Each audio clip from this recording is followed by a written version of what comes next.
So yan mga kalingap, isa mapagpalang tanghali po sa atin lahat. Ngayon po, nandito tayo sa lugar nila Carla. At susunduin natin siya sa kanilang bahay sa baba. Punta rito sa taas. Sana all, may taas na. At andito na po sila Kalingap Rob sa taas ngayon. Sunduin natin. Diyan natin si Carla unang nakita ng mga Kalingap. Sa mga nakakaalala sa unang episode ni Carla kung saan na-scout. Diyan po sa waiting shed na yan. Yan po. Diyan po yan nagtitinda si Carla. So ngayon after a month, kung gaano nakalaki ang pinagbago ng buhay ni Baby Carla, sobra talaga mga insan. At deserve niya naman po yun. At sobrang sipag, napakabait na bata, at napakagalang. Kaya ngayon mga Kalingap, sunduin na natin siya. Nandun na sila Kalingap Rob sa taas, pati ang kanyang family sunduin natin sa baba. Baba tayo doon sa luma nilang bahay. Dadalhin natin doon sa site, sa kanilang new house. Samahan nyo pa ako mga Kalingap. Tayo muna mag-isa. Doon na lahat ng mga pogi. Iniwan ko na. Sila nagpaiwan na.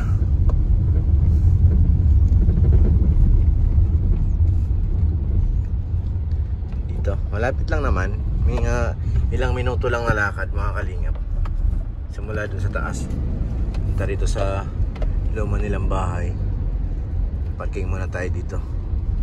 Parking putik. Kaya maniobra na tayo mga Kalingap. Ikot ko muna, sigurado. So yun mga Kalingap, susunduin na natin dito si Carla sa kanilang bahay, ang kanyang pamilya, si nanay at saka si tatay at mga kapatid. Masundo tayo.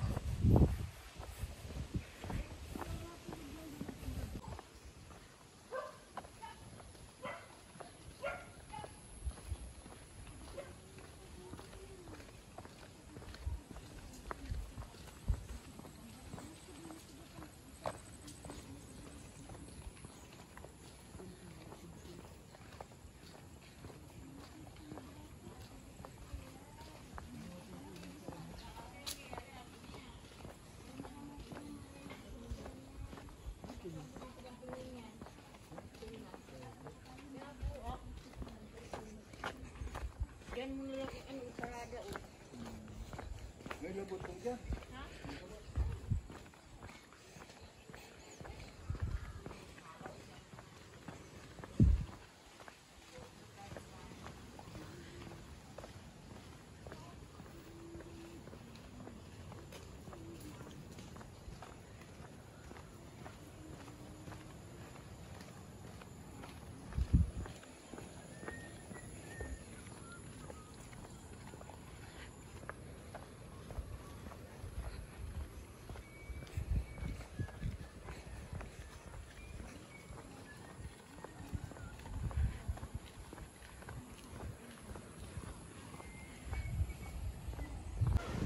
So yan mga Kalingap, malapit na tayo dito kay na Carla.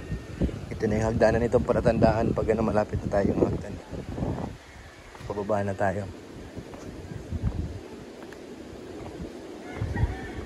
Pababaan na. Step no. Pag dito araw-araw akyat baba ka, lalaki talaga ang binti. Titibay ang mga binti mo dito. Akyat panaog. Hala, nakita ko si Amber. Hala.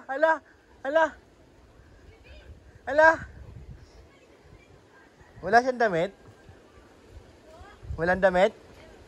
Oh, padamitin mo. Ito yung bahay nila Carla. Si nanay nandyan? Tuto. Doon si Carla sa puso. Sa kanilang igiban. Tay, magandang tanghali po. Ay, hapon na pala. Kumusta po? Maakit tayo dun. Oo, maakit nga niya. Oo. Sunduin ko na kayo. Oo. Andun na sila Kalingap Rob, naghihintay. Yawan ako diba sa Rizal sa Pagwaga? At kanina? No. Tatay, kumusta po? Sila po. Ano lang si Carla. Oo nga, nandun. Nakita ko rin si Amber eh. Naghilamos siya po. Ay. Nasaraduan talaga ni Di.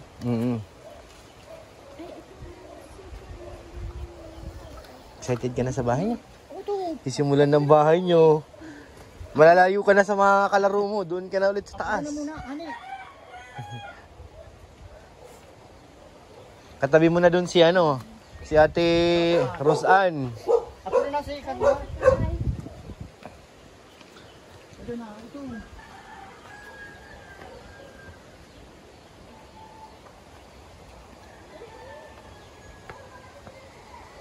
Paano yung bangka nyo? Hindi pa na ano? Hindi pa nagagamit?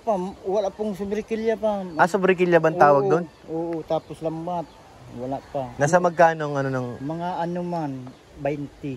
yung sobrikilya? Ay, dahil po lambat. Lambat. Oo. Ay, yung sobrikilya. Subrikilya, mga ano po, 1,000. 1,000 ang subrikilya. Bakal kang ano, itong, ano bakal. Para pambalot doon sa ano? Oo. Ah, yung palang ano.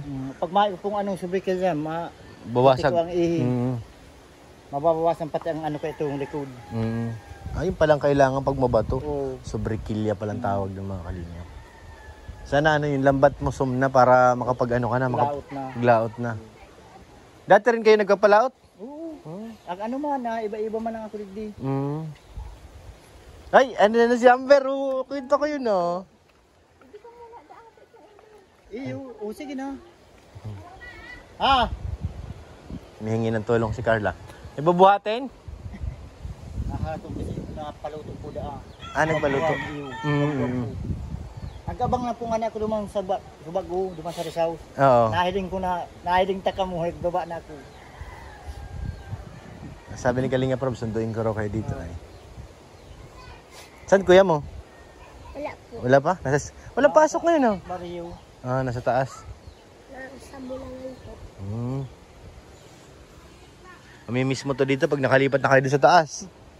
Malayo na doon ang dagat tayo, ano? Oo, malayo na. Mababa na lang din. Dito rin ang ano, dito mo rin lalagay yung bangka mo. Oo. Kasi pag yun doon sa kabila, parang malayo yung lalakarin. Malayo na, dumating. Yung palusong. Oo. Dagdi na, harani pa dagdi. Hmm. Ano kang subrikilya, mabakal pa sa dahit yung tornilyo kay ito. Hmm. Subrikilya. Para sa protection pala sa ihi yun. Oo. Hindi maano ang ihi.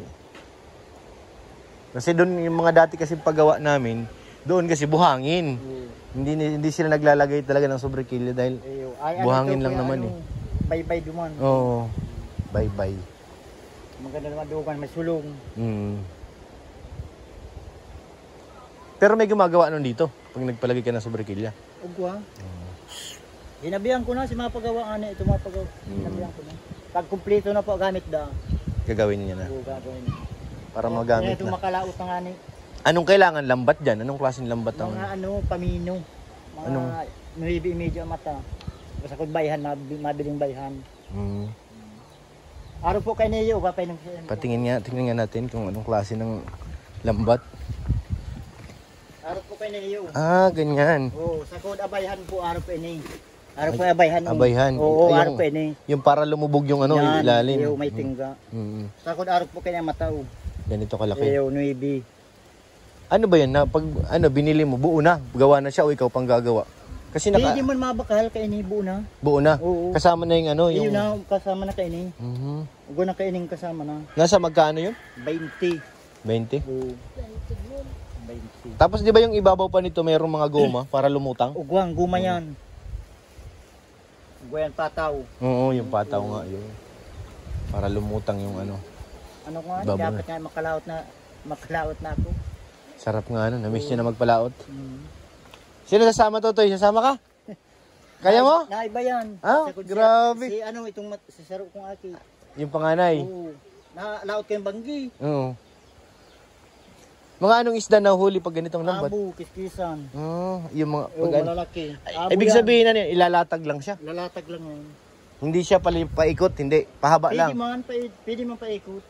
Mhm. Dapat may ano pa talaga, may dalawang kasama. Mm. Kasama ka. Sarap niyan. Oo, abo.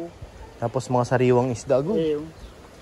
Pag ano nga ni, makalaot, ay papadara ko ng sa Indo. Ay, oo. Para makatikim si Kalinga Oo. Prab. Kasi, oy, ang ganda na ni Amber, oh. Ay, grabe. Excited ka na? Bless mo pa na. lang yan. Mm. Tayo na lang sa ate. Nasaan po sila kaya rin po? Nandun na sa taas. I-text mo si ano, ito yung... Ano mo na, ilagay mo na lang pagtukad mo. Oh, nahulog. Amber. Candy. Pagduhan mo na, di mo na lang sa taas na rin. Galing kami kay Beyonce eh. Sasama nga sana si Beyonce ngayon kaso anong puno. Wala na siyang upuan eh. Alas 3 na, mama, ako. Padiretso mo na dun. Wala po tayong plato. Wala. Andun bahay pag ganyan at Rosan. Plato ng problema mo. Andun yung bahay ni Rosan. Katabi lang naman eh. Hindi intindihin yun. Ay, kakahingal talaga. Alaga niyo to ate? Opo. Ay, palagi pong kasama yan. Ay, po magsahan kami. Ano po, Sandra, nagpapasok. Nasama rin. Nauna po yung ba? Pag nauna kayo sa school. Anong grade ka na, Amber? Kinder? Kamusta? Uy, grade 2 ka na kuya. Kamusta naman ang pag-aaral mo? Si Amber. Okay lang, very good. Sobrang nahingal ako dun sa pag-akyat. Ikaw, di ka hiningal pag-akyat? Ba't ako hingal na hingal? Ay, nako. Wala, papaya hinog na oh. Ganyan lang bang kulay niyan?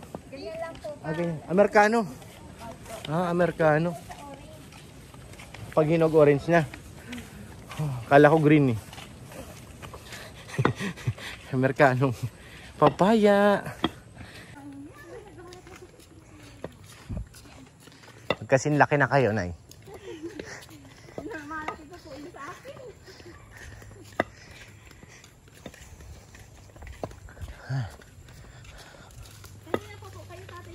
Kararating-rating lang din. Bumaba lang sila doon. Tapos lumipat na, bumalik na ako dito. Oo. Kasama na kasi yung mga karpintero.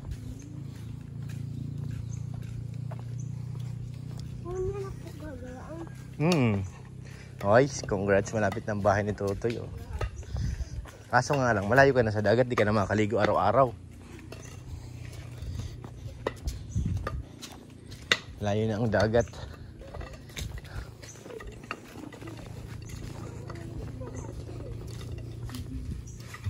Ay, magpaiwan ni Amber ah.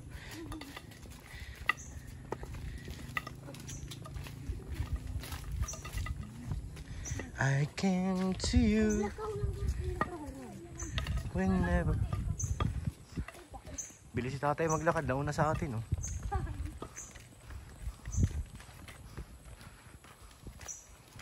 Ano po yan? Punta po yung bundok. Maakyat dyan sa bukid. Ay, grabe. Marami pa siguro dyan mga nakatagong yaman sa bukid na yan. At ano, yung matarik. Dito, ganyan ang buhay ng tao. Hindi sa bukid, sa dagat. Dagat. Kaya kailangan mag-aral, Totoy. Para hindi manatili sa bukid.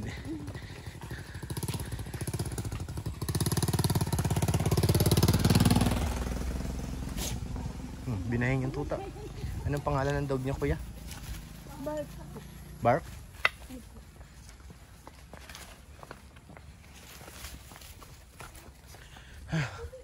Nakakahingal, grabe. Masama yan. Excuse me po. Masama yan. Alam niya na yun dun ata eh. Nakapunta na yan dun sa kabila, no? Kaya niyan sumunod dun. Di yan sasakay sa sakyan eh.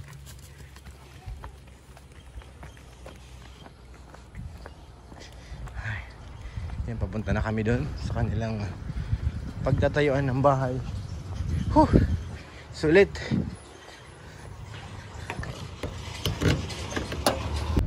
So yan, dito na tayo. Babalik na tayo dun sa kanilang ano. Sinundan pa tayong jeep na napakalaki. Anong karga niyan? Poste? Ang poste yata yan, yun. Yung buo na.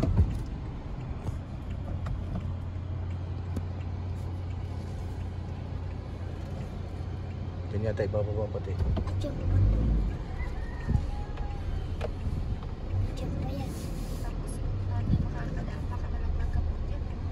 Lalim nga eh. Banti muna siya ng konti. May tricycle pati sa unahan eh. Pamposte yan na karga eh. Ang lalaki.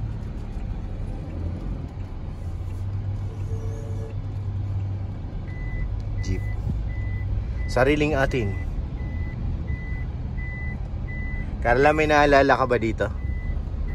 Yung waiting shed na yan. Ayan o, yung waiting shed dyan. Kung saan una namin nakita si Carla. Ayan o. May daladalang puto at saka anong isa nun? Kutsinta. Sa waiting shed na yan.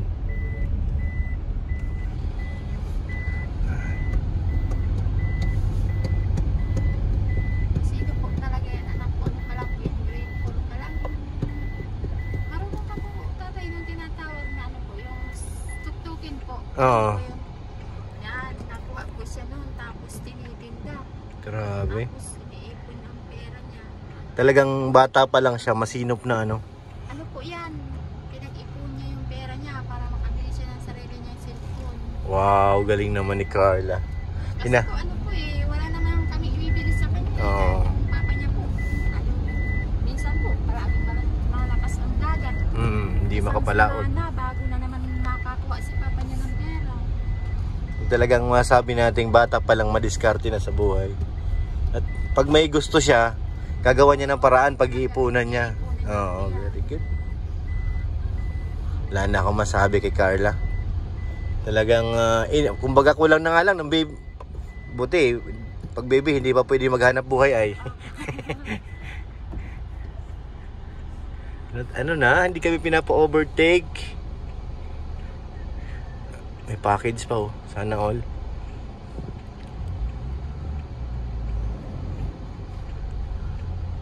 Ganyan pala dito uso ang padala.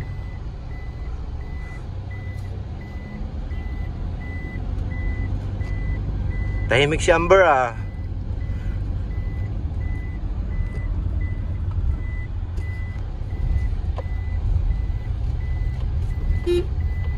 Nagulat. Nagulat.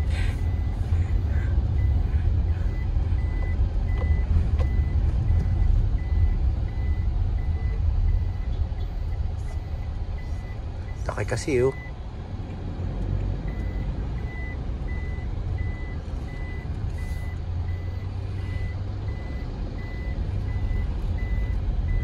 Malapit na tayo, malapit na. Paano yung si tatay? Maglalakad na lang? Ano po, may iniintay po kasi yung ano, binili po namin meriendahan po ninyo mamaya. Hindi pa po nadating. Sabi ko po magpaiwan na muna po sa bahay. So nandito na tayo mga kalingap. Yo, yo, yo, yo, yo, yo. Yops. Yo. Up, let's go. Ba, malinis na pala. So yun mga kalingap, maraming salamat sa pagsama nyo sa ating pagsundo kay na Carla, no? Ilang bahay, kita mo talaga. Gulat ako sa kwento ni nanay. Grade 4 pa lang, talagang porsigido si Carla, grabe naman. Talagang lahat, data, mapapabilib na kay Carla, wala na akong masabi. Imagine mo, grade 4 pa lang, marunong dumiskarte kung paano ang gusto niya mabibili. Grabe. So yun, maraming salamat po sa inyong lahat mga kalingap. At syempre, salamat po kay Ate Jenny. Thank you po ate. Maraming salamat sa inyong pagmamahal kay Carla at kanyang pamilya. Ito yung kwento nito Ate Jenny, grabe, sobra talaga. Parang naalala ko yung sarili ko ay ganung kabataan. Pag may gusto ka, kailangan mo talaga magbanat ng buto para kahit kumita ka lang ng konti para mabili mo yung ako kasi noon mga kalingap, pangarap pagdating ng December, kasi maaga kami nawala ng tatay, pangarap ko bumili man lang ng isang short lang, masaya ka na nun. Ang gagawin ko nun, ano ako ng container, mag-iigib. Piso ang isang container, ipunin ko po yun kung ilang container ang ano ko. Pagdating ng December may pambili pa ako. Parang naalala ko si Carla sa ganung ano. Bata pa lang talagang napagporsigido. Sobra. Kaya nakakatuwa, very sobra. So yun, maraming salamat po sa inyong lahat. Siyempre kay Ate Jenny, salamat po. Maraming salamat. Thank you. Kaya ate, Ani Haramilya, maraming salamat. Kay Ate Elizabeth, thank you po. Thank you. Kay Ate Ope 34, maraming salamat. Siyempre kay Ate Inday PB, salamat po. Salamat pala kay Ate Mary Rose, Ate Mary Rose Velasco. Thank you po. At siyempre sa Love in Care Group, kay Madam Judge, maraming salamat po. Thank you. Thank you po kay Ate Adelaide Noguchi, maraming salamat po. Siyempre kay Sarwingan USA, kay Ate Marites, maraming salamat po. Thank you po. Mga Kalingap, wag po natin kalimutan, siyempre supportahan ang mga upload ni Kuya Bal, ni Kalingap Rob, ni Ate Edna, para mas marami pa tayong matulungan ng mga kababayan. So yun mga Kalingap, maraming salamat po sa pagsama nyo. Thank you po. God bless po.